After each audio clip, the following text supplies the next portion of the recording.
Are you ready to go on an adventure? Because this week we travel with our good friend Pee-Wee to try to find his bike as he goes on a big adventure in 1985's Pee-Wee's Big Adventure.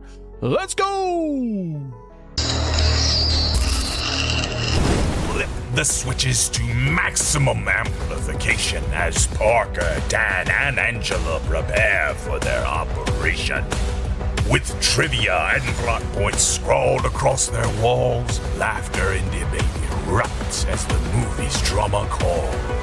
The world may call them crazy, minds gone astray, but genius and passion and madness all dance the same way. Now the show begins to rise from its broadcast realm, and you can open your eyes as we dissect that film.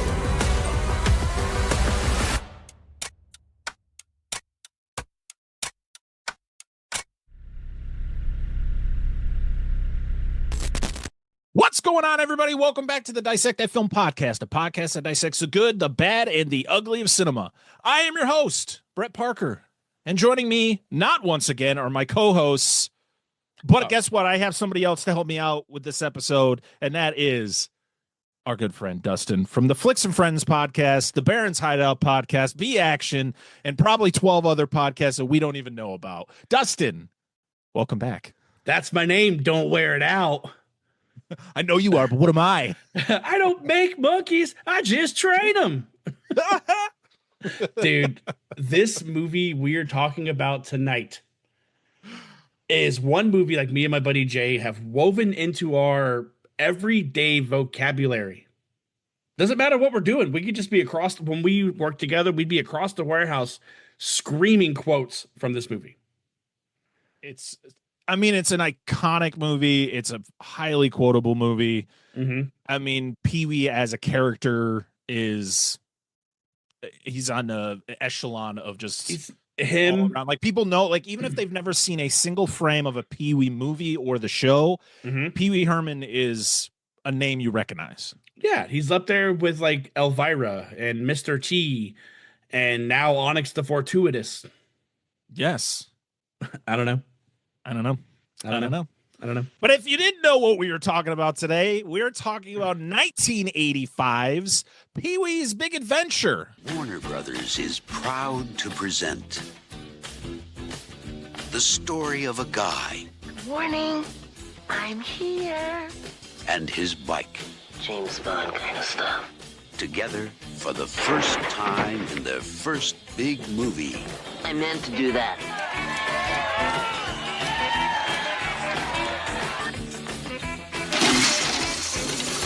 I say we kill it. I say we let him go.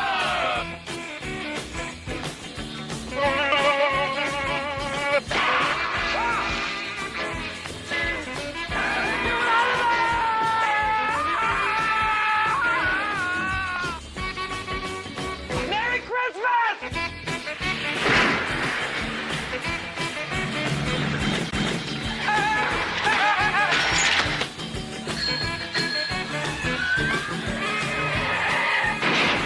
Pee-Wee Herman is Pee-Wee Herman. Hello!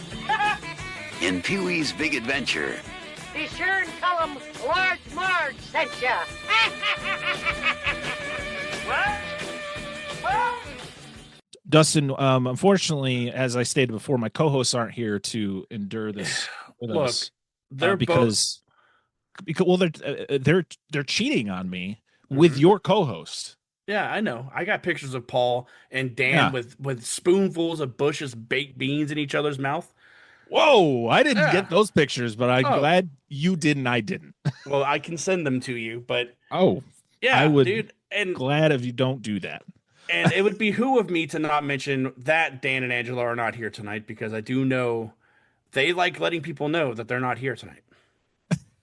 Yes, we want to make sure that everybody knows that Dan and Angela are not here tonight. All right, you don't see them on the screen. They're not secretly in the background. They're just not here. They're Okay, at the Alamo. Yeah. Where's the basement? Where's the basement? There's no basement in the Alamo. Dude, when she goes, do we have any Mexican Americans with us in the crowd? Well, Buenos Dias. R.I.P. to that actress, by the way. Oh my goodness, dude. I found out that she had passed away. We'll get when we get to the cast. We'll talk about, yeah. So we're talking about Pee-wee's Big Adventure, which was the directorial debut of one Tim Burton, who one of us is not a fan of, but loves this movie. So what? I don't want to bring any negativity here because I know you don't like Tim Burton. Because guess what? One of my co-hosts also does not like Tim Burton. And guess what, everybody? Tim Burton is the most covered director on this show. We have covered, now with this one, we have covered Beetlejuice. We have covered the 2 Batman movies. We've covered Edward Scissorhands, and Sleepy Hollow, and Beetlejuice. So all we need to complete the 80s and 90s like era of Tim Burton would be Ed Wood and Mars Attacks. And then we've completed at least the best era of Tim Burton, in my opinion, because Big Fish is really good. That I will agree. But then but you had Planet of the Apes in between Sleepy Hollow and Big Fish. So it's tough. Yeah. But for my not like of Tim Burton, man, like this movie, to be truthfully honest, like there's Pee-wee Herman himself, like this character does reek of Tim Burton, but that is just a character Paul Reubens created, organically. Like there was no Tim Burton influence. And I don't think there's really, other than the nightmare sequences, and we only get 3 that are really heavily influenced by Tim Burton in this. Like Large Marge wasn't created by Tim Burton. No. I would think the nightmare sequences, because it's pre-Batman, like we've talked about. Like it's not like the weird, I don't say weird, but like Nightmare Before Christmas. Like Tim Burton has an aesthetic, and sure, all directors have it. They all have. That's a Christopher Nolan movie. That's a Kyoto Brothers movie. That's a Quentin Tarantino movie. Everyone has one, but this was before Tim Burton had that stank on him. You know what I mean? Like that stank. And you brought it up. Like, I do like Sleepy Hollow. I like the story of Sleepy Hollow a lot. The movie's okay, and that's one movie that I feel like, yes, Tim Burton's weirdness definitely fits that realm. Mm-hmm. But my other favorite Tim Burton movie is another one you brought up, which is Mars Attacks, because that does not feel like a Tim Burton movie at all. Ack.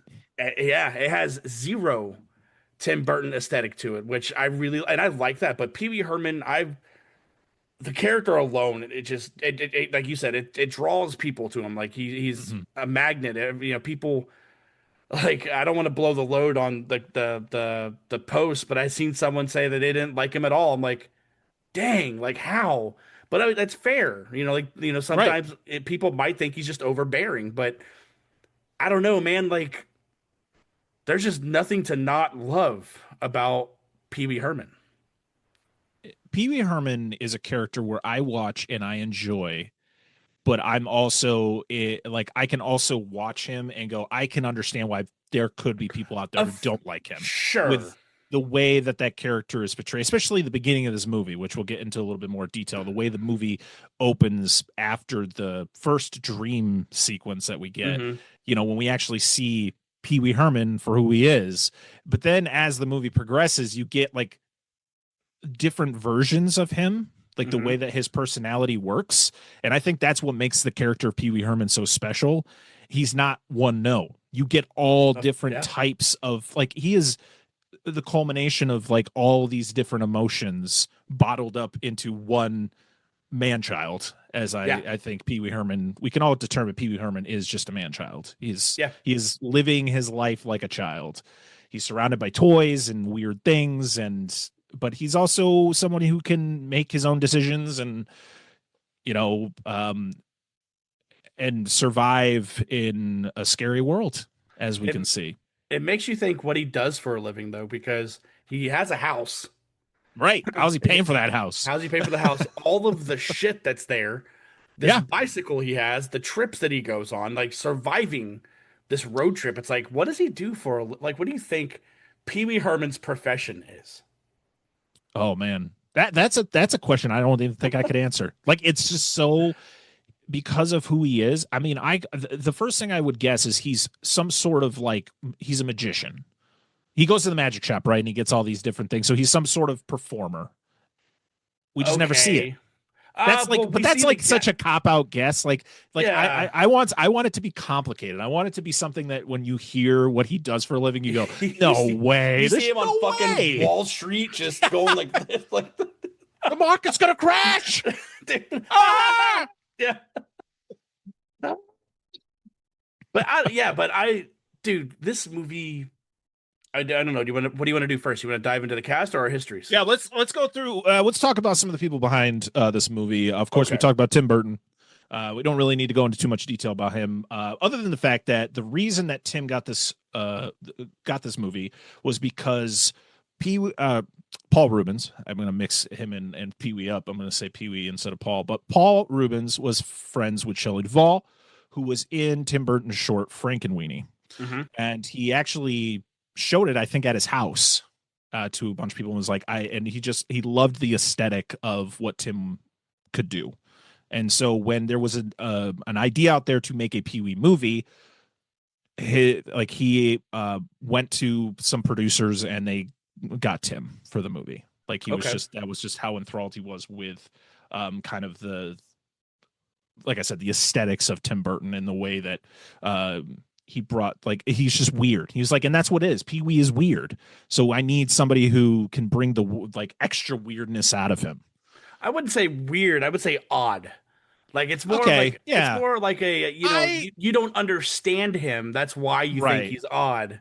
Right. I like to use the word weird with a positive I understand connotation. I get why people would be like, he's not weird. It's like, no, but my version of weird is like interesting or odd. Like it's it's the same thing. It's not like, oh, he's weird. Like most people, take it as a negative. But no, just to bring, because he just felt that he could take Pee-wee to another level. Of course. And he did. Yeah, he sure did. It was written by Paul Reubens, Phil Hartman. Dude, how fucking Michael wild. Vorhol. Yeah. How wild is that? The history that Phil Hartman has with Pee-wee, the character Pee-wee, he helped create Pee-wee Herman with Paul Reubens. And they worked together when Pee-wee Herman was just a character on stage. Like they had this stage show. What was the group that they had? The Groundlings. If you want to know about the entire history of Paul Reubens, you really need to watch the documentary Pee-wee as himself, because it is, for one, it was one of my favorite. Like, I don't usually put documentaries as like my favorite movies of the year, but Pee-wee as himself was one of my favorite movies of 2025. And you learn in that quick so much about the life of that and interesting man. How much of a perfectionist Paul Reubens was. That's why him and Tim kind of melded. Because they both had this vision for this movie, and this is how they wanted to make it fucking go, and they did. He takes, he took a lot of pride in the character of Pee-wee, like it was his baby, and so anything that had to do with this character, it was very meticulous. He wanted it to be perfect. So, but the whole Phil Hartman history of it is just absolutely wild. The fact that, like, I didn't know until watching the documentary that Phil Hartman was that involved in Pee-wee Herman. I just knew, like writing this movie, like that's just one of those trivias where it's like, are you serious? Like Saturday Night Live, Phil Hartman. Yeah. Small Soldiers, Phil Hartman. Jingle All the Way, Phil Hartman. Yes. Like stuff like that. Like you just Simpsons, Phil Hartman. Yeah. Yeah. I'm Troy McClure. But the funny thing is like, speaking of the fact that Phil Hartman would go on to be in SNL, was the reason Pee-wee Herman exists was because Paul Reubens auditioned for SNL and it didn't go his way. And then I think he actually auditioned for SNL as Pee-wee Herman. Oh, and it didn't work. So he went back, did the Groundlings, and it ended up. And then of course this movie was the launch pad of Pee-wee Herman, because after the success of this movie, he would go on to get Pee-wee's Playhouse, which would go for, I think 5 or 6 years. And then of course there's Big Top Pee-wee, Pee-wee, which came out in 88. which was it was in the Playhouse era, and then of course we got the 2016 movie Pee-wee's was it Big Holiday? Big Holiday, which I have not seen. That's the only Pee-wee movie I've never seen. I have. Let me let you go, dude. It's Pee-Wee Herman older, you know, and of course. So it has like I wouldn't try to tie it in with this movie, but it's like there are characters from this movie and that movie, you know. Yeah. So it's pretty fun, man. But this movie had a budget of $7 million, and it made $40.9 million domestically. I don't have a number for worldwide, but it was a success. And ultimately why Tim Burton's career would go on to be what it is, why Pee-wee, you know, became the character that he is, you know, why he became an icon. And I love one of the craziest facts that I read about this movie was that originally Paul Reubens wanted to remake the movie Pollyanna from 1960, which was a movie that I watched a lot as a kid because my mom was very much into that era of. It was a Disney movie. It had the original. It had Haley Mills, who was the original girl from the original Parent Trap. Okay, from the 60s. So it was like there was like a period of like 3 or 4 years where this girl literally was in like 6 movies. And Pollyanna was one of them. And that was one of Reubens' ideas, was to remake this movie. And then he said that he saw a lot of people riding bikes on the Warner Brothers backlot, and then came up with the idea of pretty much what we get in this movie of, like, you know, Pee-wee loving his bike. It gets stolen, and then he's got to go find it, and he goes on an adventure. I mean, that's ultimately what this movie is. Oh yeah. For some of the cast, we got Paul Reubens, of course, as Pee-wee Herman. We have Elizabeth, or E.G. Daly, as Dottie. If you don't know who this girl is or woman is, you are crazy. As soon as she talks in this movie, you better know she's Tommy Pickles from Rugrats. Yeah. Well, the reason why this shirt is the way it is, she's also in. You've seen The Devil's Rejects, right? Yes, She's the woman of the night that works at the spot that they end up the pussy liquor. No, I'm talking about in Devil's Rejects, the Ken Foray's establishment. Is it not called the pussy liquor? No, that is the name of the liquor store in the first movie. Oh, okay. Yeah, I remember it was named after one of the Rob Zombie's songs. Yeah, but no, E.G. Daly, dude. Any 90s Nickelodeon cartoon you can think of. Yep, she was there. She's a little cutie. Daddy! Yeah. I like you. That's the thing. I like you too, Pee-wee.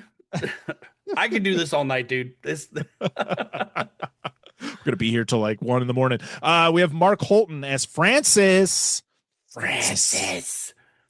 We've talked about him once before on the show, as he was in the first Leprechaun. Mm-hmm. We have Diane Salinger as Simone, who is the waitress at the what is the hotel? What is it called? The Wheel Inn. At the truck stop. The truck stop. Yeah. And then we have Judd Omen as Mickey, who is we'll talk more about Mickey as we go. There's just so many people, and I feel like we can talk about them as we see them instead of going through this, because there is somebody in here that I don't think we've ever talked about on this show, but I know he's been talked about many times on a little show called B Action. I was about to bring him up, but I'll wait. We'll wait till we get to that. Fine. That is the showdown I wish we got to fucking see. Are you looking for a movie podcast with deep dives, interviews, and thoughtful film analysis? We ain't got none of that. What do we got? You want to hold the bucket? Right, I'll hold the bucket, sit in the cuff stand chair. there with I will never blink. I'll just be there holding the bucket. I will never blink on her drapes, most likely. You look like a drape jizzer. R.I.P. that sweet, sweet pussy. It is known that Jessica Tandy had the sweetest pussy in Hollywood. If you don't know, Google it. Don't Google Jessica Tandy's pussy, you guys. Don't do it. Don't do it. Doom Generation. Available anywhere you find podcasts. Oh man, but I think it is time to jump into the plot of Pee-wee's Big Adventure. Are you ready, Dustin? I'm ready. All right, here we go. It is time to dissect that film. The movie opens to Le Tour de France. Oh, yeah. And Pee-wee is winning the race, and he ends up winning. And as he wins and he's going up to get crowned, dude, do you know who Julianne Moore is, right? Mm-hmm. There's no way you're not telling me that this isn't Julianne Moore. When it shows her face as she's lifting the crown to put it on his head, I'm like, that's Julianne Moore. But yet there's nothing to indicate she was actually in this movie. No, I don't know, but you're not wrong. Now that you say that, it's all I think of. I've watched it twice in the last 2 days because my 4-year-old was mad that I watched this without him.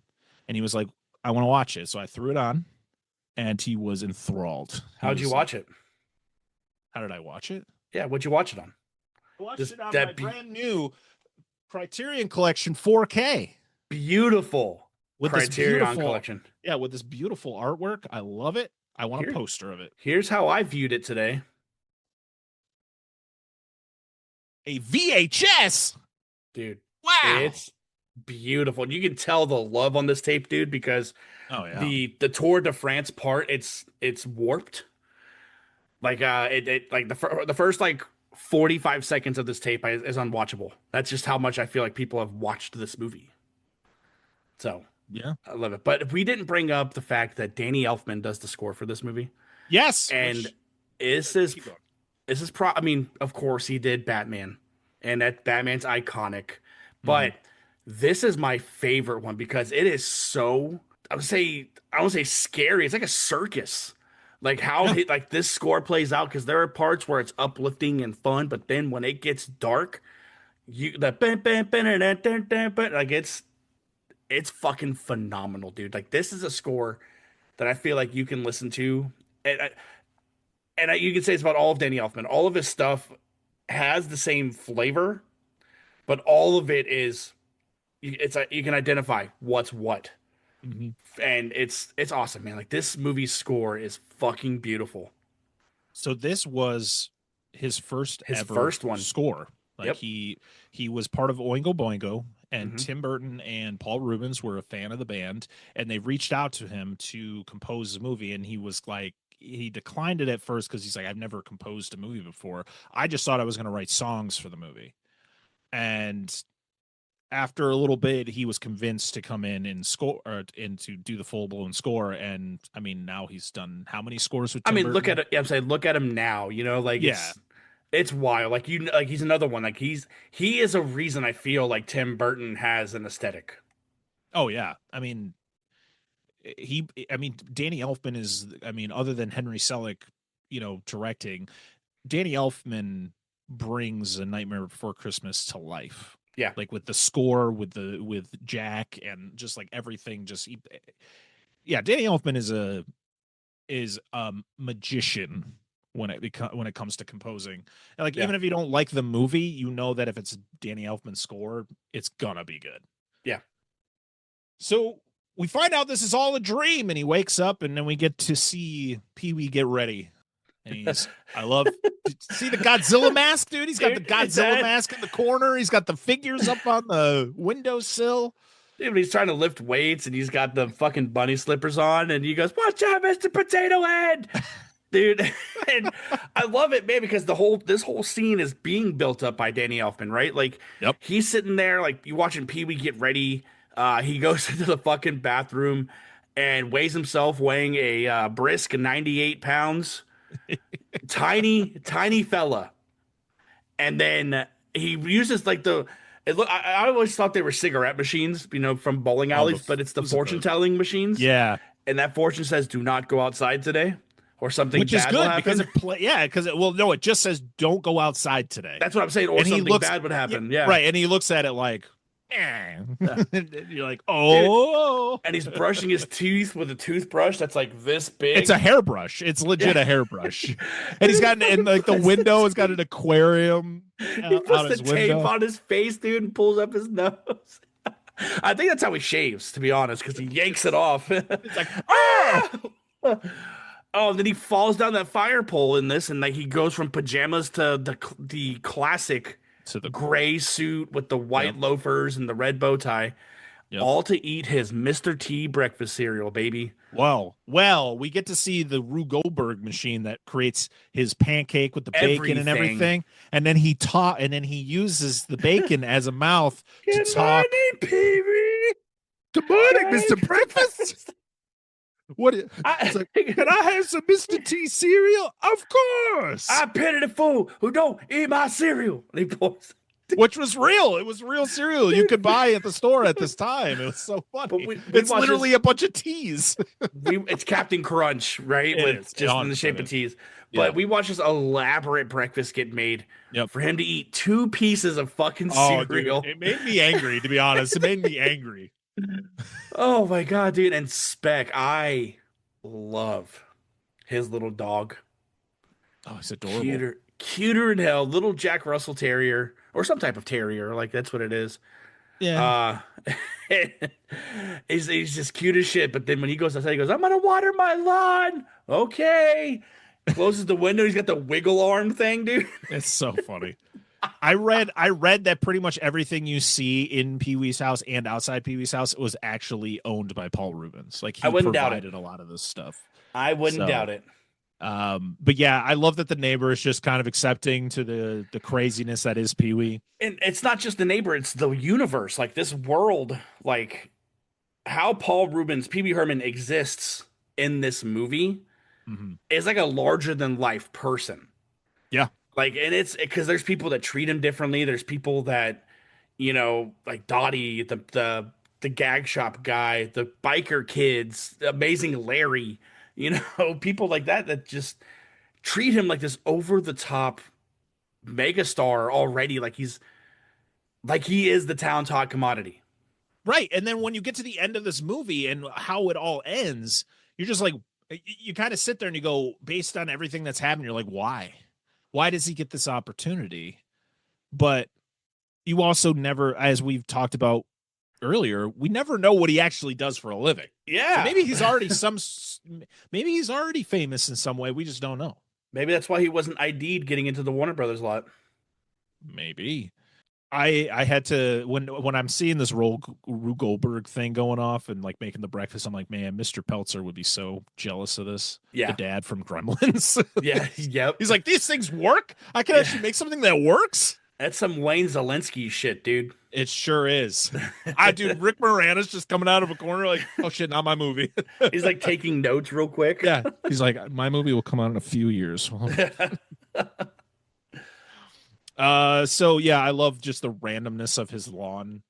You know, he's got like all like the Native American statues and like just rocket ships. But the best is when he uses the like keypad installed on the side of his house to release the hedge that opens up. Tree branch and he pulls down.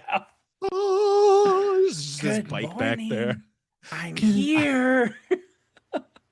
Oh my God, dude. But this is one of those scenes like I was talking about me and my buddy Jay, like we'll walk around and we'll just go brush, brush, brush, brush, brush, brush all the time, dude. Because this fucking movie, dude. He goes, and he's brushing his teeth, man. I'm not gonna apologize in advance to anyone who's listening because I will probably quote the entire fucking movie. This is why it's hard to cover comedies. It's very hard, like ours, where we're going through the plot because most of the time it's just going to be. But you know what? I don't really care. This movie deserves it. So this is when we meet Francis, and of course he is a grown ass man who comes up and he's just like, "Hey, Pee-wee. Hey, Francis. It's my birthday today. My dad said I could have whatever I want. Good for you and your father." I love it because this is where we see that first like change of tone from Pee-wee, because you see like the child who's getting ready, and then you see him interacting with Francis, and it's two kids fighting. That's. Do you remember the first time I seen your bike? You were riding. Oh, I love that story. He goes, anything's negotiable, and holds up all this money. He goes, I wouldn't trade my bike or any money in the world, not even $1 million, trillion, billion dollars. Well, you're a nerd. I know you are, but what am I? You're an idiot. I know you are, but what, dude, that back and forth is so fucking good. And then when he- You will pay for this, Pee-wee. oh my God. He goes, why don't you make me? He goes, because I don't make monkeys. I just train them. And I do this. Like I said, I do stuff from this movie all the time because Holly goes, when I was watching this Criterion version that I got, we got to this part, and he goes, Pee-wee, listen to reason. He goes, What are you doing? shh, I'm listening to reason. I do that all the time. And Holly goes, is this where you got it from? Yep. Sure as shit. Yep.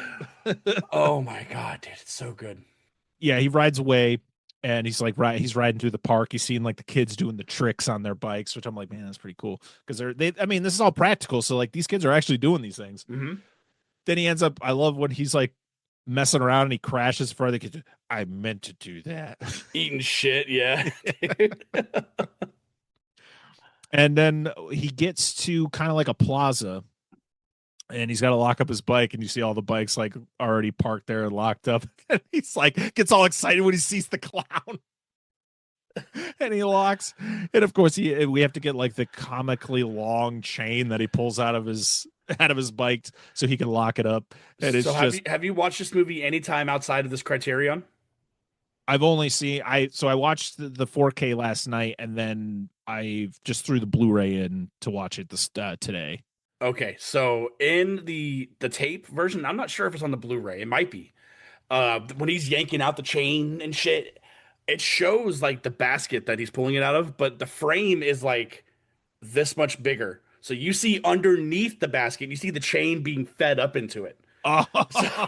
But in this Criterion, they fixed that. They cleaned it up and took that out. I don't know, man. I wish he'd just leave that shit alone. He was pulling it out. You see the chain so going funny. into the basket and out of it. I think this is I just think it's that type of movie where you just leave that. Because I feel like it's fitting to what we're experiencing. Like, you don't need to fix it. You don't need to make it more serious. Okay. This dude's literally pulling out a 200-foot chain out of this tiny little bike basket. That's the chain that fucking Bowser had on Yoshi in the Super Mario Brothers movie.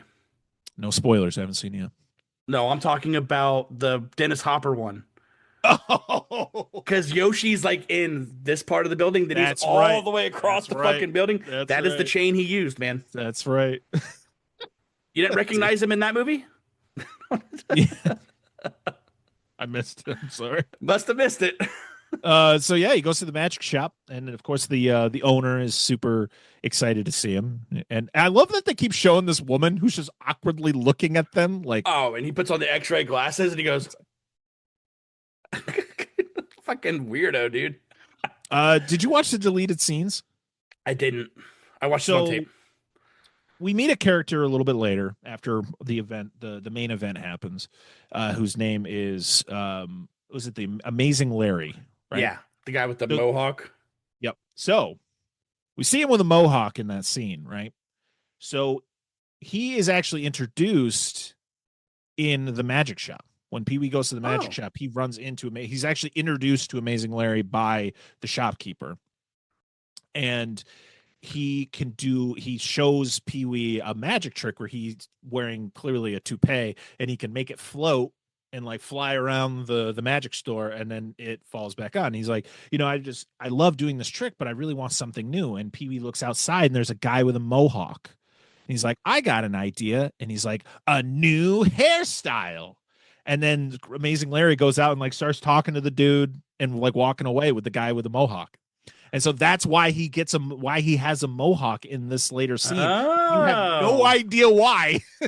I just thought it was someone that fucking Pee-wee knew. I mean, I think that's what everyone thinks. Is like, I haven't watched this yet. Oh, like this is the way I go, man. Like when I watch it, it's always this. But now I need to actually check that out. It's worth it. There's a few deleted scenes that are actually there's one deleted scene out of all of them that I'm just like, yeah, I didn't even need this as a deleted scene because it doesn't do anything. Okay.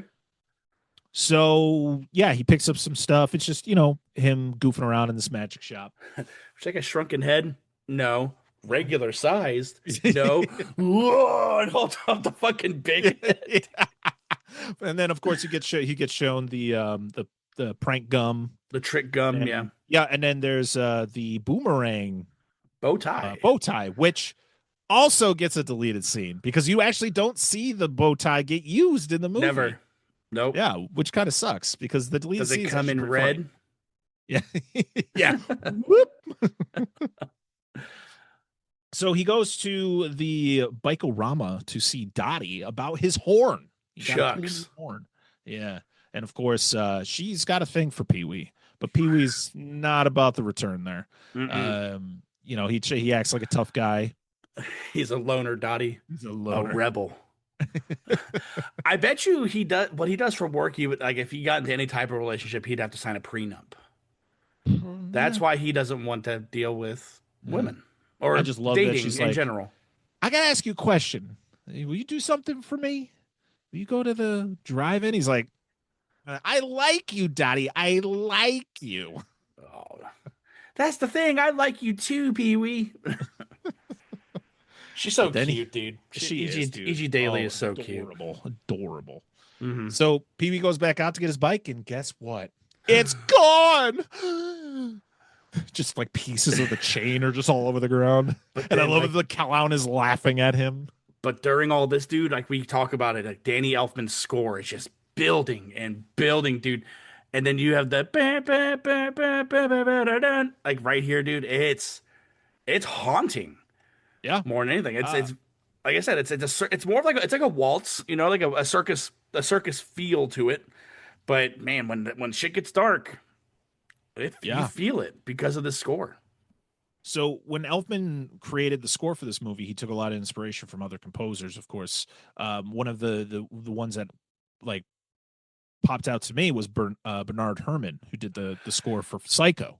And you can actually feel that kind of that theme especially when he first discovers that his bike is gone, and you get that really like haunting, like kind of a horror theme as like all of the other people are riding by on their bikes, or he's like realizing that other people, like he thinks he sees his bike, he turns around, it's not. It's really well done. So he goes to the police to file a report, and actually I do want to talk about the fact that when he goes back to Dottie to tell her that the bike's gone, he claps and all the bikes get tipped over. I guess he had like a flu that day. Like he wasn't feeling very good. So like he was like overexerted and kind of fell on his own. It was like a tough day at work. Yeah. And then he blares we get to hear the horn that she was working on, and it's semi truck level loud. Dude. Yes, it's so good. It's so silly. But yeah, he goes to the police, and then it kind of clicks in his head when he's talking to the police officer, and she's just like, so do you know if there's like anyone who may have wanted to steal your bike? And he's like, well, there is Francis who wanted to buy it. Francis. So we then go to Francis's house, and of course he's got a rich daddy.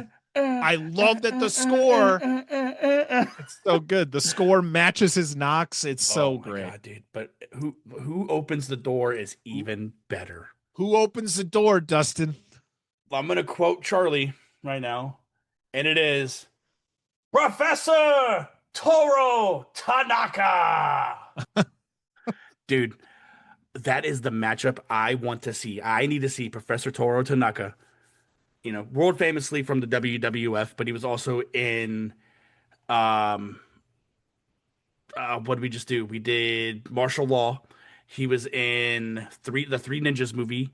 He was in The Perfect Weapon with Jeff Speakman. This man was bred to be a fucking bad guy. Like, that is his look. He is just a big meat mountain of a dude. Now, I am not as familiar with him other than listening to you guys talk about him, but I had not seen a lot of movies with him. So when I saw him, I thought it was the guy from he was one of the James Bond villains. I thought he was the dude with the hat. A lot of people think he's Oddjob, but people forget Oddjob was this big. Right. So I had to look him up, and then as soon as I saw the name, I was like, Dustin's on the show. Perfect. So we're talking about Professor Toro Tanaka. I'm here to see Francis. Francis is busy. Well, yeah, what is he doing? He's having his bath. Oh, really? Where are they hosing him down?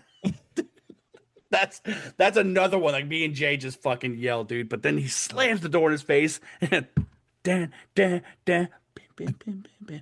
Hi, me again. And then he fucking tricks him, dude. He gets him with the little dunk, dunk, dunk. the hand that's The automatically animatronic knocking. hand. Yeah, dude.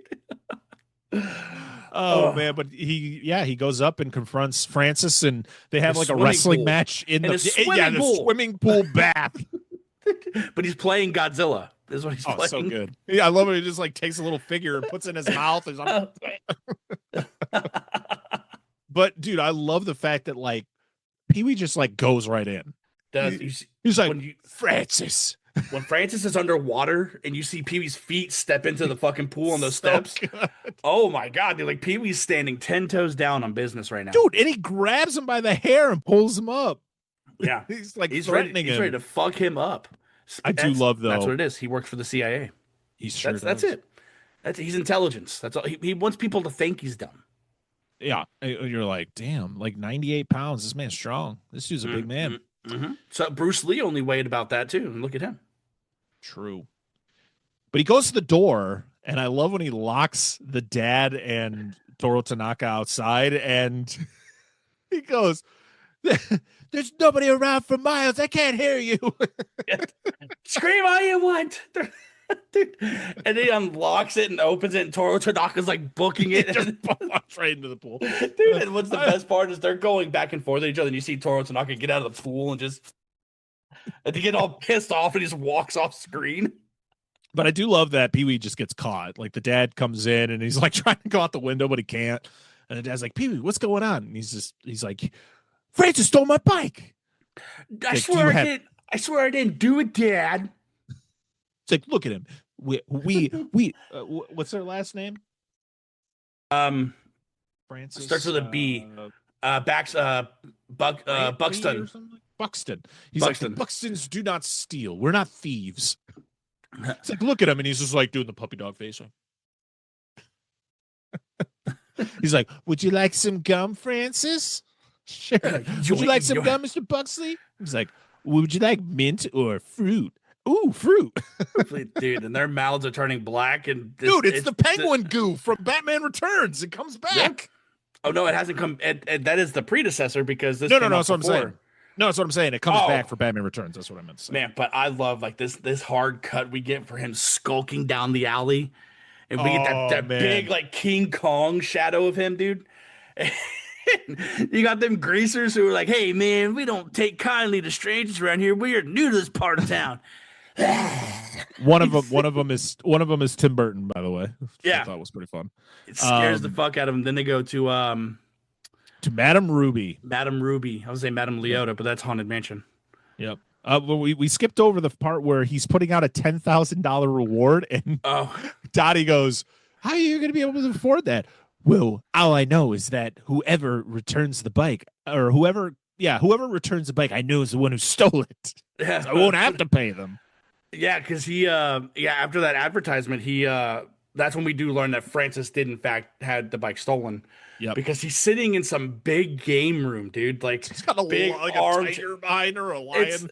It's like it's like that room from Ace Ventura when nature Yeah. calls, dude. And Anything wrong, Mr. Ventura? this is a lovely room of death. That's another movie, dude. I can tell you verbatim. But he ends up paying this guy off to steal the bike, but then he pays him more to just get rid of it because Pee-wee's being relentless about his property. So Yeah. he's like, just take it away and get rid of it. I don't want it anymore. Like, and then that's when we get him skulking down the fucking alley to Madame Ruby's. Oh, so good. We get the search. Yeah, we got this the search party meeting, which is also pretty funny because it goes from like being just this normal meeting to then it's like a 3-hour meeting. It's like we don't even know what we're doing here.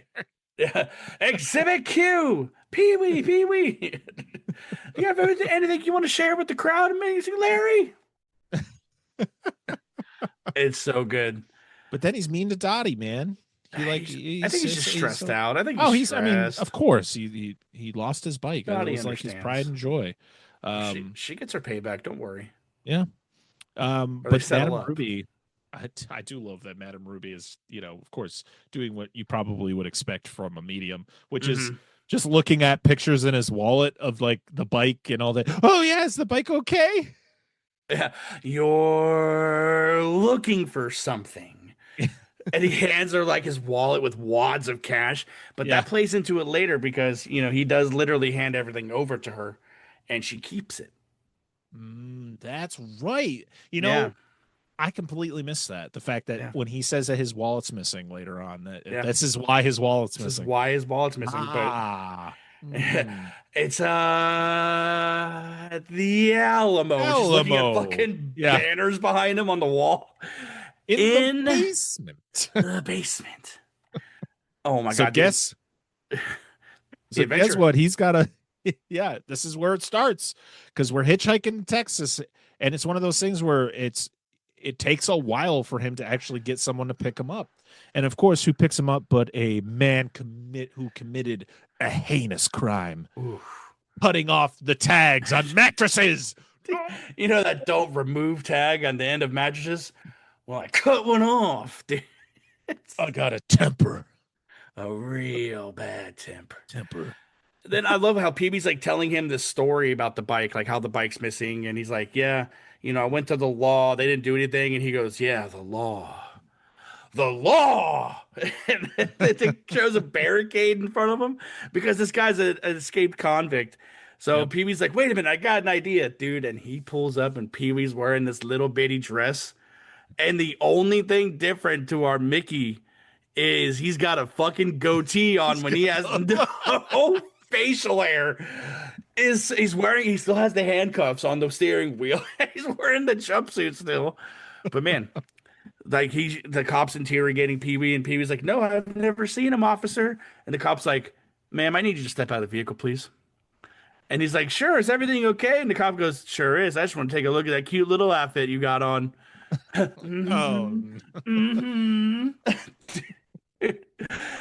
shit was not flying out at all. No. At all, dude. From what I read, Paul Reubens modeled this like drag look after his sister. Oh, so it looks straight up like Shelley Duvall. I would believe that story too, if I was told that. But I love that Pee-wee's driving now and drives off a cliff. You can't see all the sides are just squiggles. You see him like trying to turn and like the falling rock. You don't see anything. All you hear is the tires screeching. And then of course they fly off. It's a great effect where, they got the car down and of course the dude wakes up and they start screaming, but then because it's a convertible, the top comes up and acts like a parachute and just lands. And he's like, all right, you gotta get out now. Out now. I like you a lot, but this is over. He goes, he looks at him. He goes, listen here, Pee-wee, I like you, but I'm dangerous. I'm a rebel, or I'm a loner, Pee-wee. I'm a rebel. And Pee-wee goes, wow, deja vu. Arrivederci. Takes off. He gets left in the middle of nowhere. Left in the middle of nowhere, literally. And I love that it just goes pitch black, and all you see are these little animated eyes that would pop up. And it's literally, it's animation, which is great until he's able to get full light and he's just surrounded by animals. He puts on his headlight glasses. Yes. And it's just taxidermy animals everywhere. But then we see a very, very haunting set of headlights. Oh. You hear some burr, burr coming down the road, and that door opens, and it is one Large Marge. The legend of Large Marge. Dude, when she's telling him the story, and Pee-wee's like, it was the worst accident I ever saw. 10 years ago. Sounded like a garbage truck falling off the Empire State Building. And when they finally pulled the driver from the twisted, burning wreck, she looked like this. Insert the clip. Insert the clip. It looked like this. Yeah. Dude, Kyoto Brothers. Yes. Beautiful animation from the Kyoto Brothers right there, dude. And that's like a world famous scene too, from like anyone who even has never seen this movie knows that's Large Marge from Pee-wee's Big Adventure. It's iconic. It's another one of those moments where, like, we talked about the fact of, even if you've never seen a Pee-wee movie or any of the show and you hear Pee-wee Herman, you know who he is. This scene is the same thing. You may have never seen this movie before, but you see that scene, you know exactly what it is. Mm-hmm. He gets dropped off, dude. He goes, "This is my stop." And he gets to the truck stop, dude. And she tells him to be sure and let them know Large Marge sent you. Have a good day. Walks in the fucking door and he goes, "Large Marge sent me." Oh, what did you just say? Large Marge sent me. Large Marge, she 10 years ago. The story starts over. So that means that I rode with Large Marge's ghost. Yeah, her ghost. But then it just cuts right like to just a normal, like, everybody's just sitting around eating, and of course, he got some food at the diner and he doesn't have his wallet, so he's got to do dishes as you do. When you don't have the money to pay for your meal, you got to do some dishes. And, of course, that kitchen is full. No one else works there other than Simone. Yeah, Simone's the only one, dude. Like, there's no way that a truck stop that busy doesn't have a staff like that. It's hilarious. But she comes back. She's super nice to him. She's like, I think that's good enough. You paid off your tuna melt and chocolate milkshake.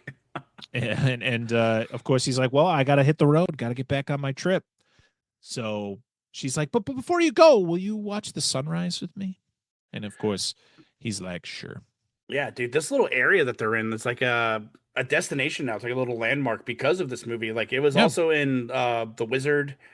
And it shows up every now and then in other movies. But when Paul Reubens passed away, the T-Rex, they painted the Pee-wee Herman tuxedo on it, which I thought was awesome. It is the Wheel Inn restaurant, and the dinosaurs are called the Cabazon dinosaurs. Mm-hmm. So, yeah. And they still exist today, and they look pretty good. They're actually gray now. They just repaint them. I think they're probably all the time. Yeah. But yeah, he goes in. I guess you can go into one of into the T-Rex and in the watch movie. In the movie, at least. But someone from afar sees them. Dude. Walk into this dinosaur, this big ass man. Fucking Bluto, dude. Like, this is my favorite. This is my favorite Pee-wee Herman anything though ever. Like, she's sitting there talking about, like, Simone's talking about her dreams. She wants to go to Paris, but she can't because of Andy, and all this and that. And then, dude, when that sunrise hits and they come walking down the stairs, and Simone turns and she goes, "Andy," and Pee-wee turns around and goes, "Andy." Dude, I lose it. That's my favorite of this whole movie. Just his reaction to fucking Andy is so good, dude. And Andy literally has like a plastic dinosaur bone. He's gonna beat the shit out of him with. Dude, and it becomes like a cat and mouse thing now for the rest of the movie with these two, because this isn't the last time we see Andy. Yep. But man, this dude, I'm not joking. Like, if you watch the Popeye movie with Robin Williams. Straight up Bluto sized man, dude. Yeah. And he's chasing him around and he fucking jumps on this moving train. And that's when he loses. He loses Andy for the first time when he jumps on this train. But we see our resident movie hobo that isn't Buck Flowers in movies. And I don't remember this dude's name. I just know his face.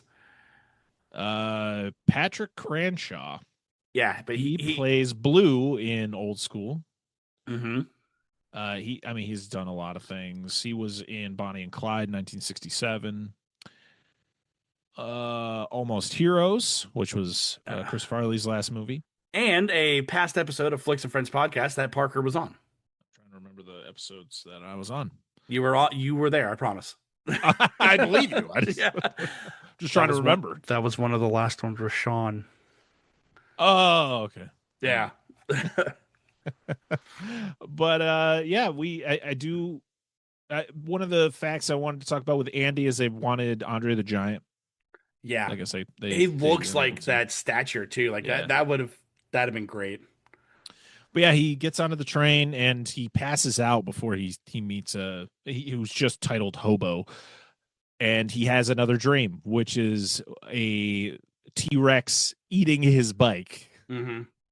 Which it was another. I think this was another Kyoto Brothers creation. Yes, and this is one of the first times you really see like the Tim Burtonism too in this movie. Like, because the first dream sequence, the Tour de France, it's nothing. But this is like the first nightmare he has about losing his bike. And yeah, no, I love this one. You get that they animate the T-Rex and he's eating the bike, dude, and he wakes up to old buddy eating sardines right out the can. Yeah.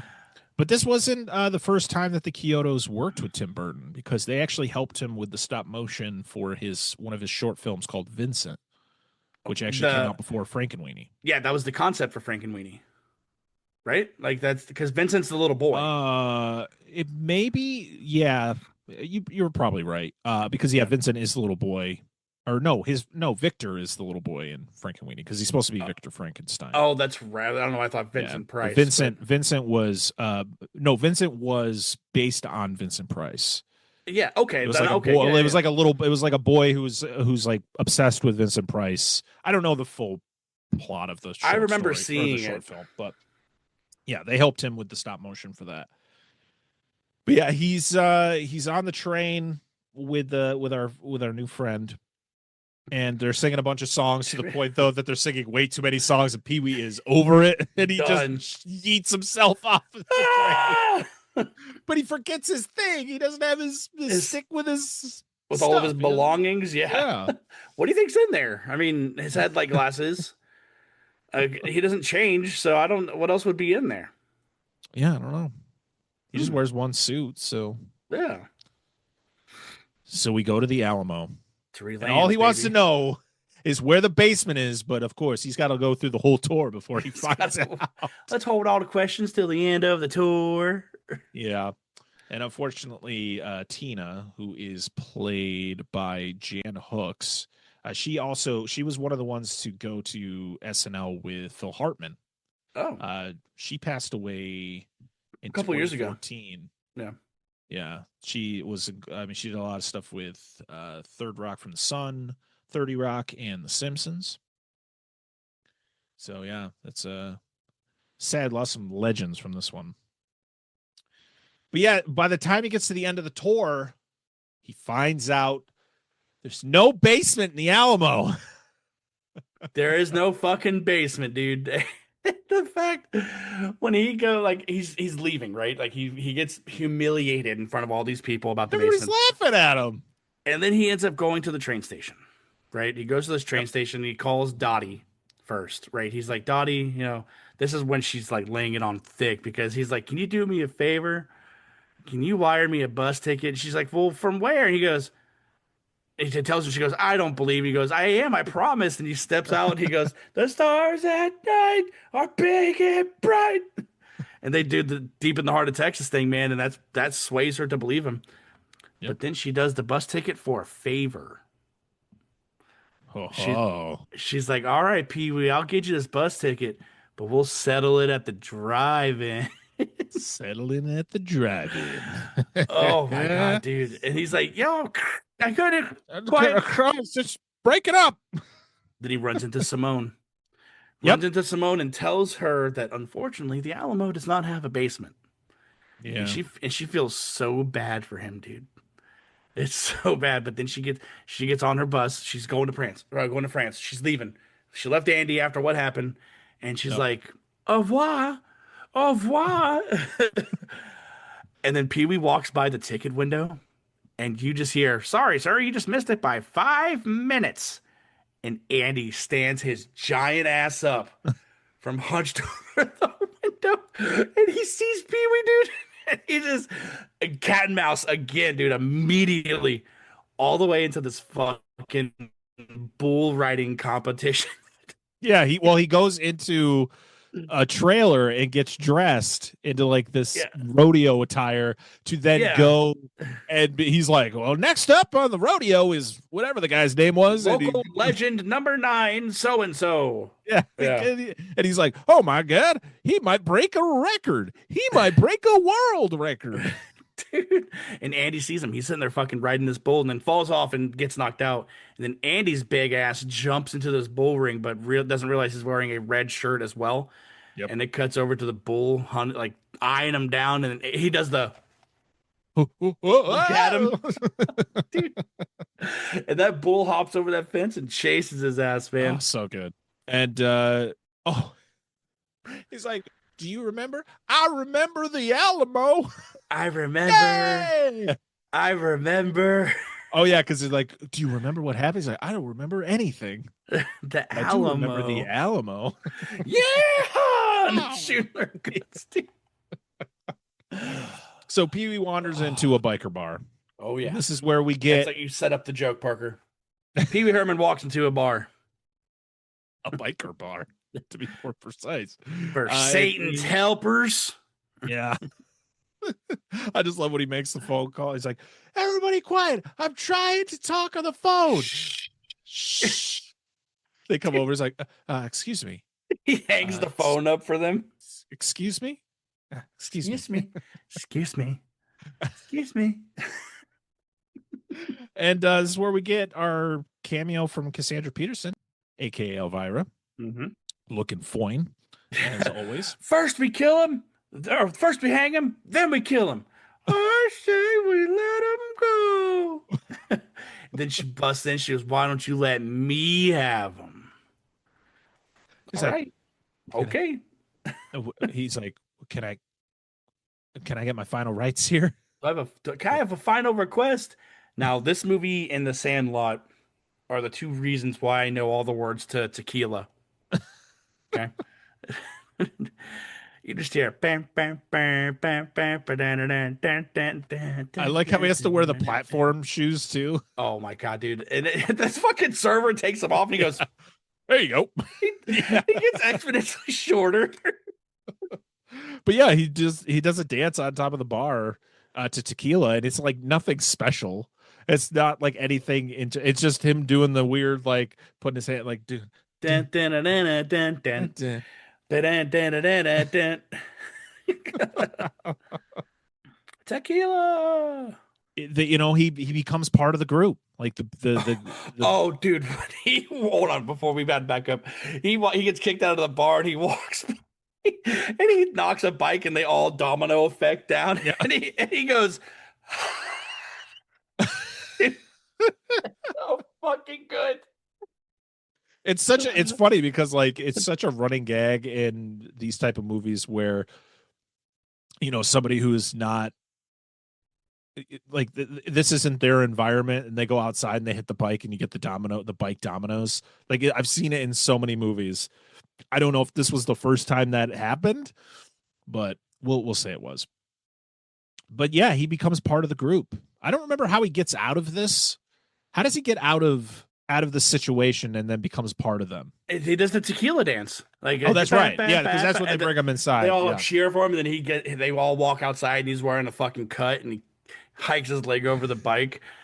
What would have been great is if the bike had like tassels on it, or like it had like the lion head or something to kind of like reminisce his bike. Yeah, and he fucking books it towards that sign and crashes into it, dude. Into it. And this is where we get another nightmare sequence where it is like a surgeon and some people, they're like trying to operate on his bike and it's just making it way worse. And it's just like he's having horrific nightmares about his bike. But there's a deleted scene that it's the one that I don't like, where it shows that the doctor that like helped him out was also the doctor in his dream, who was like the evil doctor working on his bike. Well, he also, I think like because Francis is in this nightmare sequence as the little devil, as the devil. But yeah. I think having characters from his life into the dream would make sense. Like it would just be something you would be able to relate to. But that's not what I did. So this deleted scene goes on for way too long, and the doctor comes in to explain to Pee-wee that there's nothing wrong with him, that he can just go. And then the biker gang shows up to like show their support. They come in. We get to see Cassandra Peterson again. And then the nurse, and then Pee-wee's just so depressed that he just doesn't react to anything that they're doing to like kind of help him feel better. And then the nurse just kicks them out. And that's the scene. And I was like, well, I'm glad that got cut because that's terrible. Like, it's too long and it doesn't really play into anything. Well, that would explain why he's laying in the bed, though. Like, after his nightmare sequence, we see him just like all wrapped up in bed, in the hospital bed, more or less. But he sees his bike on TV and it gets him all perked up. And he's ready to go. 3 thumbs way up. Yep. And who do we see? That little shithead. You got Jason Harvey. Yep, from the Monster Squad. Oh my God. Back to the Future. Back to the Future. Being. Well, we haven't seen him being a dickhead yet. So, yeah. Hey, I've seen this one. Yeah. What do you mean? It's new. It's a rerun. What's a rerun? He called Fat Kid one too many times, and now look at him. Is he the one in Monster Squad who says the F word? Yes, he's the bully that, Fat Kid, why are you so fat? Yeah. Shut up. He's the one that beats up Horace and has to eat the Snickers bar off the ground. Yep. He's such an asshole, dude. He's good at being an asshole. Oh, and he's good at being an asshole in this too. Oh Jesus. So we're at the Warner Brothers lot, and he sneaks in with Milton Berle, which I thought was great. What do you say? He says, because the duck can't swim. Ha ha ha ha. And he pinches the cheek of that fucking security guard, dude. But I love it because we see Pee-wee in his environment, dude, because he's walking down the Warner Brothers studio lot, and there's all these bigger than life show people. Like you have the women with the big headdresses. That he stops the fucking space troopers, dude. Which is played by one of the writers, Michael Varhall. Yeah, and he goes, "Excuse me, can you tell me where?" John Paragon. Sorry, he's played by John Paragon, who would be a big part of Pee-wee's Playhouse. He goes, "Can you tell me where so and so's lot is?" And he goes, yeah. Wait a minute. Do you know where his lot is? And he pulls, like, it shows one of the girls with the big headdress. She goes, "Oh yeah, he's over at lot whatever so and so." It's just so silly because Pee-wee 100% fits into what's happening right now. Oh yeah, absolutely. But he dresses up as a nun to then be part of the scene of the movie or show, whatever is being filmed with Kevin. And Kevin is a dick to his co-stars. He's like, I don't need to be working with this. Just a little asshole, dude. When he's like, how can I be so good when somebody's so late on their lines? And she's like, I'll fucking leave. I'll do it. They're like, he's a kid. And she's like, yeah, but even kids can have goddamn manners. Oh my God, dude. He's just like, he hops on the bike and said, well, I guess I'll take this. I'll start a paper route right now. And he fucking leaves, dude. And dude, this chase scene when he goes through a set of Godzilla. So when good. he goes to the Santa set at the beach, or the beach scene, and then there's the Santa scene. Yep. And then he goes to that Twisted Sister music video. Sure does. No weave, oh, and I speak no weave. Yeah, you got to burn in hell, dude. I love the lyrics to that song, and they're just like laying across the car. Like, huh. All right. Mm-hmm. I never understood 80s hairband music videos. They never made sense to the song. Dude, when fucking Tarzan goes swinging by on his vine, then Pee-wee comes swinging behind him with his bike. What the bike? Like, he's got like, damn, those thighs are strong. I'm saying, man. Oh God, he's pedaling around. He's blowing up all the buildings in the Godzilla building and the Godzilla set.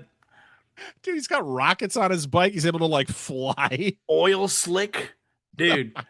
That guy grabs his handle and it goes right off, and a new handle comes out. There's a deleted scene that extends the chase scenes where we actually get to see the boomerang bow tie like actually get used. So he hides in the western town, and they like come in and they're just like, I don't think he's here. And so his distraction is he pulls off the bow tie and he uses it, and it goes into shatters one of the windows, which so all the guys go into that building, and then it pops out another window and it comes back to him. It looks great. Like the effect of it all looks really cool. And I'm like, man, like we didn't need all the extra ends of this scene. We could have just had him hide out for a little bit, use it, and then kind of cut to the next part of the chase. Okay. I think it was just a little too long. I think that's probably why, but it was like, I do love the fact that's a good problem to have, Parker. Got to see. Yeah, it is. I wouldn't know, but that's all right. I wouldn't know either, so I don't know what we're talking about. So yeah, we get all the fun stuff with the chase, as you stated. I do love the Ghidorah that just keeps on fucking flying around on the rope there. And it grabs one of the dudes from one of the dudes that are chasing him, and it like holds him up, dude. Like, what's funny is like each scene we go through, like something it builds up. So like, there's a boat that's on like a golf cart or something that ends up being taken, and then that ends up taking that Godzilla plops down in it, and then Santa plops down in it. Godzilla plops down in Santa's sleigh. Oh, is that what? Okay, yeah, so good. But I mean, the fact that they were able to use Godzilla is pretty sweet. Yeah. We then get to the scene where he gets to the pet shop, and there's a fire in the pet shop, and he goes in there and slowly rescues all the animals. And I love that he constantly keeps passing by the snake enclosure, just like, which is like a genuine reaction from Paul Reubens because he hated snakes. Mm-hmm. But it was great that the last thing, it was him grabbing them and just having handfuls of snakes as he comes out. He just faints. Yeah, he releases the chimpanzee and he goes, "Help me get people out." And the monkey's walking around unlatching cages and stuff, giving him a hand, dude. It's perfect. Of course, he would have a fucking monkey companion. You know, like it's so fitting for Pee-wee. Yeah, it's so fitting for Pee-wee. Well, that's the thing is, later on in his career, he would do a movie. Dunstan with a chimpanzee. Was it Dunstan? Yeah, he was the poacher, and Dunstan checks in. I promise you. No, I believe you. I think there was another movie because there was a documentary about like chimpanzees like that were used in film. Maybe it wasn't Paul Reubens. I think it was a different actor who I'm thinking of. It was who's the guy who plays? Man, he's an X-Men. He's the blue guy who can teleport. Oh, who the hell plays him? Alan Cummings. Alan Cummings. That's who I'm thinking of. Not Paul Reubens. Not Paul Reubens. Yeah, so we get that. He collapses. He then gets arrested, but he doesn't get arrested. He just gets brought to like the studio head's office. Warner Brothers Studios, dude. Yeah, and instead of him getting in trouble, they're just like, "We want to make a movie about you and your adventure," and he's just like, "Okay." Oh, dude, and we get the only James Brolin. James Brolin, dude. Like, yes, Josh Brolin's dad, who is also a fantastic actor. God, looking manly as shit. Oh, my God. And he's called PW in this movie. That's so good. And what is the bike's name? It's the something 1000. It's a motorcycle at this point in the movie. Oh yeah, absolutely. It's his fucking his motorcycle gets stolen in the movie. That's the whole plot. Oh my God, dude! And then but like Pee-wee's like walking through the crowd because it's playing at the drive-in. Yeah, right. So they're at the Finally drive-in. At the drive-in, and Pee-wee's got like this smorgasbord of just shit. And he walks up to like certain groups, like you see like the bikers, and he gives them a bunch of candy. He goes to Simone and her new boyfriend and gives them. Who's French? French fries. Because we forgot to mention she wanted to go to Paris. I brought it up. I said it. Oh, did you bring it up? Okay. Yeah, and she got a Frenchman now. Dude, so, and he goes up to fucking Mickey's bus and he goes, 1 foot long. And the cop's like, wait a minute. And grabs it and pulls the blade out. Nice try. Dude, he was trying to break someone out of prison. Oh my God. Oh my God, man. But yeah, and like it goes, wait a minute, this is my big part. And it pans over to the hotel lobby, and you got Paul Reubens wearing this little bellboy suit. Oh my God. This is a callback to Cheech and Chong, because he was in a Cheech and Chong movie. I think it was Up in Smoke, where he plays kind of the same type of character, but he's not wearing like a bellboy suit, but he's like he's the bellhop at a hotel that they go to. Any messages for me today? No, nothing for you today, Mr. Herman. Voice, which is so good. Oh, the dubbing is so What's good. great is you see like the scene happening and Pee-wee's like looking at the camera, dude. Just looking straight at the camera. Oh. We also got to mention that there's a paging Mr. Herman. Mr. Herman, you got a telephone call at the front desk. But we also have to mention the fact that we talked the fact that Cassandra Peterson's in this movie and she's total babe. But Morgan Fairchild is at the end of this, and she is A+. Yeah, and she's interviewing fucking Francis. And she's like, yeah, we were best friends. Like, yeah, we were best friends all the way we were kids, right, Pee-wee? I could sit on your bike. And he goes, yeah, and pushes a button and it ejecto seats Francis across the goddamn drive-in, dude. That's so good. And Phil Hartman's one of the reporters that are behind them. Yeah. Man. But I love when, Pee-wee wants to leave. So he has Dottie go with him. And she's like, well, don't you want to watch the rest of the movie? He's like, I don't need to see it. I lived it. End of movie. They're going across the screen. It's so it's a beautiful ending. And that is it. That is the end of Pee-wee's Big Adventure. All right, Paul. So I think it's time we made a trailer. Do we have to? Like, people keep asking, so we're gonna deliver. Well, what are we supposed to do in this damn trailer? We're just gonna talk about shit we do here. We theme our months, right? Like, what do we? I mean, I know we've done stuff like musicals and animation months and creature features, all sorts of stuff, but is that what you're talking about? Yeah, it's something kind of like that. That I'm probably going to sit there and tell people, we're on all social medias. We're on the Facebook, Instagram, Twitter, and TikTok, and it's all under Flicks and Friends podcast. Yeah, I guess so, if they're not tired of hearing that by now. Yeah. So, but yeah, that'll work. Should we press record? Yeah, let's press record right now. Now it's time to go around the room and share our final thoughts on this movie and give it its Dissect That Film rating. Or I don't know what I'm considering this. You're going to put it on our rating scale, Dustin. Okay. I mean, it's been a while since you've been here. Yeah, I've only done it once. You were literally the first. Well, no, that's not right. Never mind. Oh. Don't listen to me. It's getting late. Words are going to start getting messed up. So yeah, let us know. What do you think after your probably 100th time watching this movie? What are your final thoughts on Pee-wee's Big Adventure? And where would you put it on our rating scale?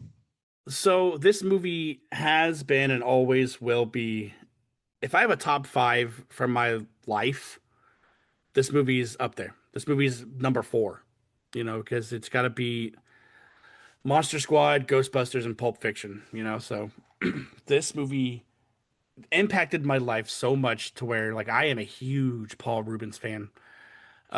Mystery Men, Dustin checks in. He was in Batman Returns briefly, so this movie means a lot to me. And I don't remember what your rating scale is, but it's rated at the highest it can be. So we have the seal of approval. Which is the highest. That's it. I don't need the rest. I don't even need the other. We don't even need the other two. We don't even need to know the other two because guess what? I'm not going any different. Yeah. But we're gonna go over to our Discord to see what you all had to say and where you put this movie on our rating scale. The first one is from Lo Wang, who says, "Aight. So despite my favorite movie losing in the poll, I got to give mad props to Pee-wee's Big Adventure." For anyone who didn't know, this was a Patreon poll winner. Dustin actually nominated this movie as he is part of our Mark Wahlberg book club over on our Patreon. I never even learned how to read. I love it. But yes, if you want to recommend some movies for our next poll, you can go over to our Patreon and join us over at the $3 tier or the Mark Wahlberg book club and recommend some movies, and we'll throw it into a poll again. And That's why we're talking about Pee-wee's Big Adventure. It was going to get covered eventually on the show, but hey, at least it won fair and square. Yeah. Back to Charlie. Lil Wayne's comment. Without this movie, I would never have an appreciation for Paul Reubens or Tim Burton the way I do now. No weird synopsis this time. 10 out of 10. This gets the seal of approval. My thoughts are this movie is just so much fun. Like this is just a good time. Like I watched it twice over the last couple days. And my youngest loves this movie. Like he had a really good time just throwing it on. He was like enthralled by, the colors and like of course there's dinosaurs in this movie, even if it's very small. But he enjoyed it. I think Pee-wee just can grab you and in different ways and kind of like really just suck you into whatever he's doing. And it's just so much fun. It's so quotable. The characters are all fun. Of course, Pee-wee is Pee-wee, man. You either love him or you hate him, and I'm in the love category. He's just a great creation, and Paul Reubens, man, he brought that character to life, and there will be no other Pee-wee, but who Paul Reubens was able to bring to us. This 100% gets the seal of approval. There was not even a thought in my mind after watching this that this was going to be anything less than that. It definitely has that Tim Burton feel. I think it has more of a Tim Burton feel than maybe Dustin feels or maybe most people feel. I think I felt it definitely watching it again as an adult. I think as I was growing up watching this movie, of course, I didn't really know. But was it Tim Burton or Danny Elfman? It was both because Danny Elfman, like 80s and 90s Tim Burton is accompanied with Danny Elfman. I think there's a vastly different, like the contrast. I mean, granted the context, but this compared to like the Batman movies, Tim Burton stuff, like there's a vast difference between aesthetic. I feel like this movie is very driven by Danny Elfman and not Tim Burton. I can see that. I mean, I can agree. But I definitely could feel like sure. It's not the whole movie. Like it's not, when you watch Beetlejuice, like Beetlejuice is fully Tim Burton. It's fully Tim Burton. Of course, I also don't think it would be as iconic if it wasn't for the Danny Elfman score, along with the performances. But this definitely has its Tim Burtonisms, in certain spots. But yeah, I mean, it's a Pee-wee Herman movie. Like it's driven by Paul Reubens. It's driven. I can agree with the score. The score is so like you find yourself watching this movie, and when you're hearing that score going, you're kind of you sit there and you start bobbing your head, man. It's so good because it's just so good. Because and he was able to fit certain things into certain actions. Like it's embedded into the movie. It's not just there to exist. But yeah, seal of approval, 100%. No way it was getting anything less.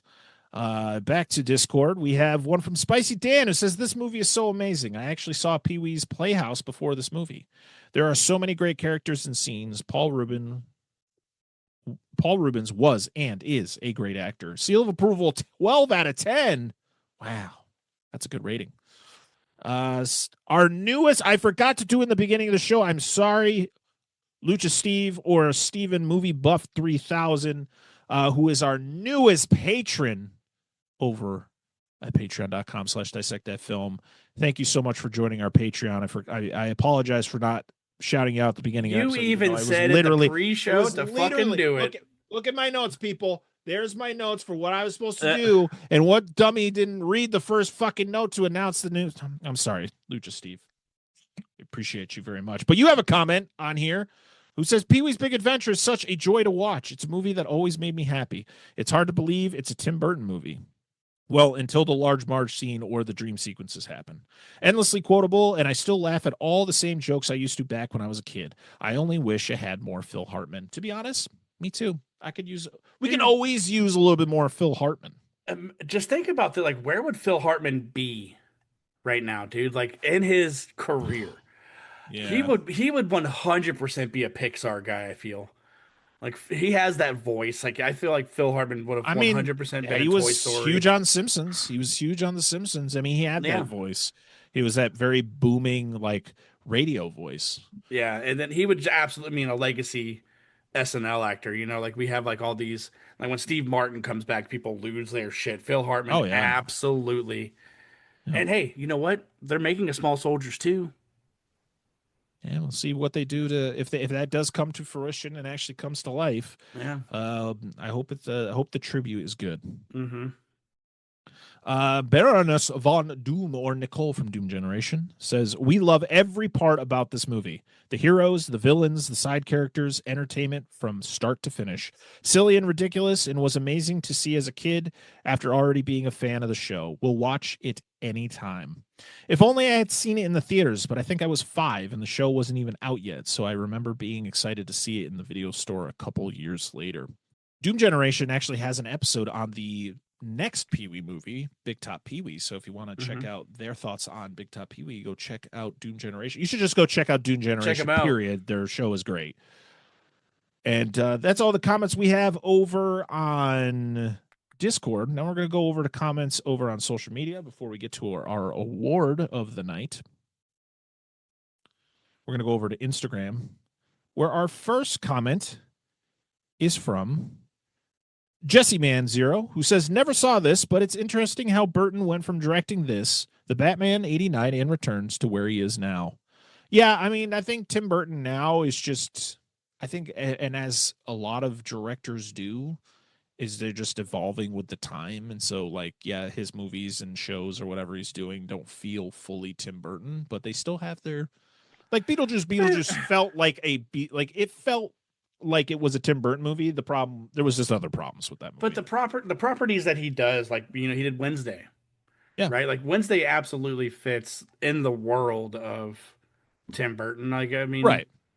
But what has he done since that? Like, since Wednesday and Beetlejuice? I mean, he did Dumbo, the remake of Dumbo. Oh, that's right. I forgot about that. Which I didn't, to be honest. I'm one of those, like, I didn't hate it.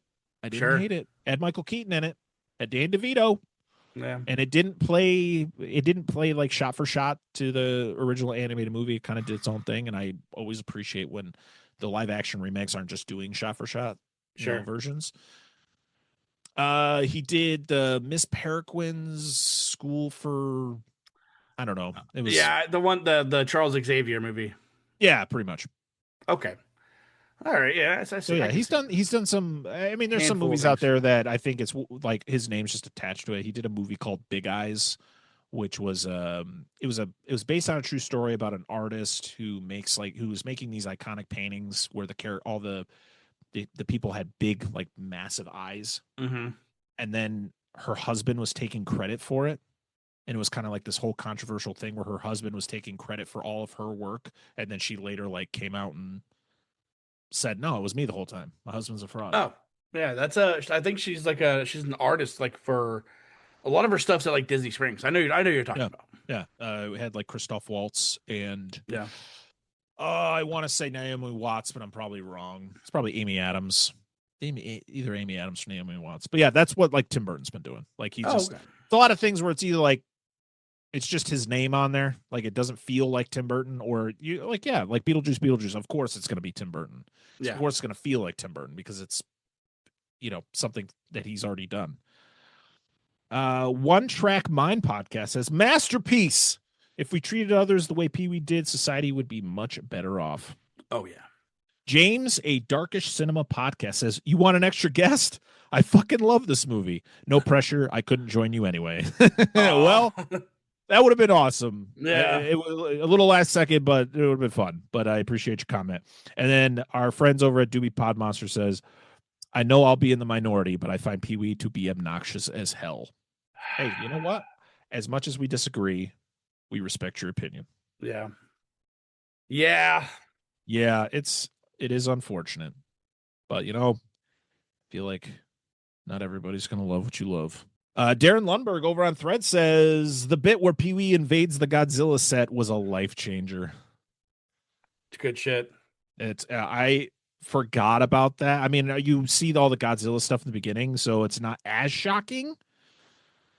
But it's so funny. It's just hilarious to see that. All right, and I think All right, now it's time to go to our newish segment of the show, which is Dustin has literally been here for both times we've done this new award, which is the Miguel A. Nunez Jr. Award. Oh, some damn enchiladas. Oh. Which celebrates the best side character in said film. So for Pee-wee's Big Adventure, and we have our, of course, we need a solid winner, which, to be honest, based on the responses that we got, we have a solid winner. But I'm gonna have Dustin go first with his nominee, and then I'm gonna go over to the section of our Discord. Which, again, if you want to join our Discord, all you got to do is join at the free tier, and you can get access to our Discord, and you can join into these fun little segments that we do. So, Dustin, who are you nominating for the Miguel A. Nunez Jr. Award? So I feel like the best side character in this movie is the ride or die. The one who's through the thick and thin. The one who Pee-Wee Herman treats the most like shit. And that is Dottie. All right. Dottie deserves that award for everything that she puts up with. Yeah, from this she man. She does. She goes through a lot. Yeah. But I'm just gonna tell you right now, Dustin. It's fine. Dottie ain't winning, and we're gonna find out right now. So we're gonna go over to the Discord and see. We got a couple responses, and to be honest, it's all for one person. So hell yeah. Nicole from Doom Generation says the most mentioned and therefore best side character, Large Marge. Old Man Brad, Large Marge is the best. Lo Wang, Large Marge all the way. And Spicy Dan, Large Marge, and of course the bicycle. But I'm going to put it down as Large Marge since you said Large Marge first. So Large Marge, I still haven't cast my vote, and to be honest, just like I was going to vote for Large Marge, but after Dustin kind of explained the fact that like Dottie is a great friend and she's doing a lot to help Pee-wee, and Pee-wee treats her like shit, and she just wants to be close to him. And listen, I understand if he doesn't want to be in a relationship, but like you got to treat your friends better. Yeah. She wires him a bus ticket. She does. So I'm going to give Dottie a second vote. It's not going to help her, unfortunately. No, dang it. But the winner of this episode's Miguel A. Nunez Jr. Award for Best Supporting Actor or Best Supporting Character goes to Large Marge. It looked like this. Congratulations, Large Marge, for winning that award in the afterlife, because she was dead the whole time. Mm-hmm. The worst accident I ever saw. On a night like tonight. Well, everybody, that is it for Pee-wee's Big Adventure. When it comes to our next episode of the Dissect That Film podcast, it will be our official 5-year anniversary of Dissect That Film. And we're doing a little rewind. We're going back into the archives of in the first 10 episodes that we ever did on the show, before Dissect That Film was even a name. And we're doing an episode that Dan and Angela weren't a part of. It was me and my brother who were the original hosts of the show. And it's a movie that is quoted a lot on our show, and mostly one part of the movie, which has to do with a character named Jonas, and has a lot of tornadoes in it. As we're going to be talking about 1996's why? Yes, it's celebrating its 30th anniversary. That's another reason why I picked it. Yeah, we're talking about 1996's Twister. Do you know what my favorite Helen Hunt movie is? Twister. Oh man, I'm so excited to revisit that, because it is quoted a lot on our show, and it'll be good to have Dan and Angela on the episode if they don't, ditch me again. Yeah, to hang out with Paul or whatever. Yeah, what the fuck, man? Oh, dude, But yeah, it's like everybody's meeting your co-host except you. I know. What the hell? But also, we may have the other original host of the show on the episode for the first time in a long time. He could make an appearance. I'm gonna knock on wood. I'm not gonna put anything out there because something might happen, but it could be a gathering of the OGs for our 5-year anniversary episode of Dissect That Film Podcast. But next week, you guys are going to be getting the last out of the Patreon Monster Zone episode. It's come to an end where all the Patreon episodes are now going to be free for everybody. As I release our conversation on, I can't remember what year it came out. It was like in the 70s. It's the Crater Lake Monster, which is about the Loch Ness Monster and has some cool stop motion effects, which is always a plus for me when it comes to monster movies. But is the rest of the movie any good? I don't know. You'll have to listen to the episode next week, or you could go over to Patreon and join the Mark Wahlberg Book Club tier and listen to it right now because it's been there for the last 2 years. There it is. There it is. But yeah, that's what we got going on. So now it's time to go over to our friend Dustin and have him sell all the shows he's on, tell us what he's got going on, and take us out of here. So when does this come out? This will be the end of April. End of April. So we will have on Flicks and Friends, we will have put out our last episode for April, which was 1985's The Last Dragon. Ooh. Who's the baddest? Show enough. Who's the prettiest? Show enough. I'm so excited to talk about that one. Over on the Barrens Hideout, we will have put out our episode where we interviewed David Stivey. I think that's how you say his last name. Haven't done it yet, but we will. Have done it by the time this comes out. But he is the producer and writer for Behind the Mask, The Rise of Leslie Vernon. Oh, that's sweet. Yeah, dude. So we have it because we covered his short film, Wait For It, on Tales from the Barrens, which is a anthology series we do over on the Barrens Hideout where we talk about 3 short films and we rank them on the scare scale.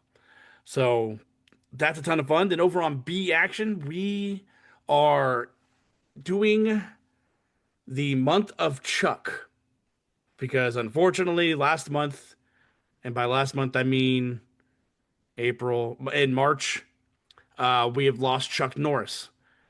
So we had our April month planned out. We scrapped it all, and we were doing nothing. We were doing 2 Chuck Norris movies. So we were doing Lone Wolf McQuade, and then Silent Rage. Hey. So I talk about this over on that episode we just recorded for B Action, and when we decided to do the month of Chuck stuff, and I jotted down Silent Rage. That evening, you over here on your Patreon did a watch along for. It was supposed to be something else. I think it was like we were originally going to do the Unlucky Leprechaun. Yeah, which the is Disney the other movie. Warwick Davis Leprechaun movie. Yeah, that's not the Disney show. That's the Luck of the Irish. Yes. No. Yes. Yeah. So, but you were swayed because of Chuck Norris passing to watch Silent Rage. Yeah, someone requested it in the Discord that we should do Silent Rage. And I was like, you know what? I've never seen it. Yeah. And boy, is it an experience. So I'm very excited to hear what you guys thought of the movie. And if you want to check out the watch along that we did on Silent Rage, $1, literally $1 will get you access to all of our watch alongs and uncut versions of all of our episodes. So check that out. And then, dude, I'm so excited for you guys to talk about the movie. I'm really excited.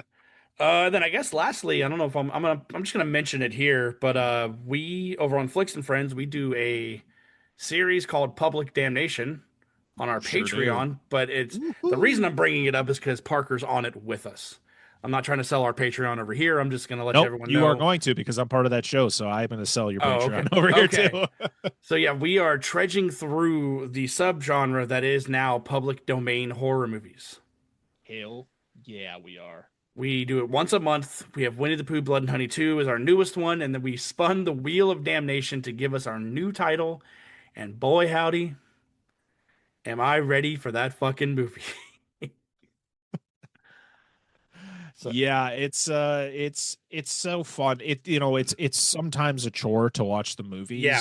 One of them was awful, like truly terrible. Yeah. The other two have been like, one was tolerable and one of them was like, ooh, this is like a breath of fresh air. So I'm very like, it's always one of those, like, you never know what you're gonna get with this public domain horror movie wheel that we're spinning every month. But it's a lot of fun. It's a lot of fun. Just check it out. $2 to go join the Flicks and Friends Patreon to get access to that show.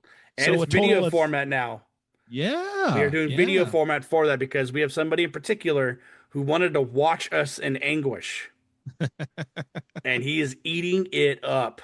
He sure is. So, yeah, check that out. $3, seriously, $3 a month, and you get access to both of our Patreons, and a lot of goodies from both Patreons. So I think $3 a month for two quality channels. I think it's worth it. Hey. I think it's worth it. It costs just as much as a bike. Yeah, exactly. Yeah. But yeah, other things that I'm doing. I'm also part of. I'm now, I guess, officially part of the Give Me Back My podcast group, as I am part of the Give Me Back My Need for Speed show, where once every 3 months, I think it's like whenever month has a fifth Tuesday. Yeah. We talk about that final Tuesday of the month. I join Charlie and Mickey, and we talk about a car movie, a movie centered around cars. And for the first episode of that show, we covered 1990s Days of Thunder, which now I have covered twice because we also have an episode of Days of Thunder. So if you want to hear my conversation with Charlie and Mickey, go over to Give Me Back the podcast. I always have to remember that's what the name of the show is now. Yeah. There's nothing after it. There's a lot of cool things going on over there. I mean, I could sell all of my friends' shows. They got After Hours Cinema podcast now with Anna and Pete. There's a lot of good, like, so much goodies you guys can consume. There's something we're cooking up over there. Because B Action is Charlie and Mickey as well, but we are cooking up. Yep. We are cooking up something, Parker. I'm excited. A lot of good stuff. Follow all these shows. Seriously, you won't be disappointed. Yeah, you can follow us at Dissect That Film or Dissect That Film Pod on we're Dissect That Film Pod on Instagram and Threads. We're Dissect That Film Pod or Dissect That Film on everything else, including YouTube, where you can watch the video form of the episodes. You can like, comment, and subscribe, which would be fantastic. Or you can listen to us on your favorite podcast apps. Leave us 5 stars, rate the show. That's always cool because the more ratings we get, the more people kind of discover the show and check us out. It's pretty cool. And trying to think of where else. Oh, we have a second show called The Monster Zone because we're a bi-weekly show. So we have a show that kind of fills in the gaps where we spin a wheel once a month and soon to be twice a month. And we talk about a monster movie. And for the month of April, our brand new episode of the show will be on 1994's Plankton, or AKA Creatures from the Abyss, which, boy, oh boy, you're not ready for that conversation because that was one hell of a trip. Hell yeah. And you can follow us on Instagram at The Monster Zone. That is the only place we're at on social media for The Monster Zone.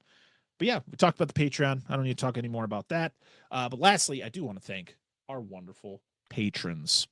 So we have Dustin Elkins, Rudy5453, Bucket of Chum, the Shark Movie Podcast, Corey Morissette, Daniel Collins, Jordan Champion, Lo Wang, Doom Generation, Angela, Dissect That Dan, the Barrens Hideout Podcast, Eric Stein, Robert Stewart, Jason, Anna Presley, Lone Wolf, Derek Folder, and our brand new patron, Steven, as Movie Buff 3000.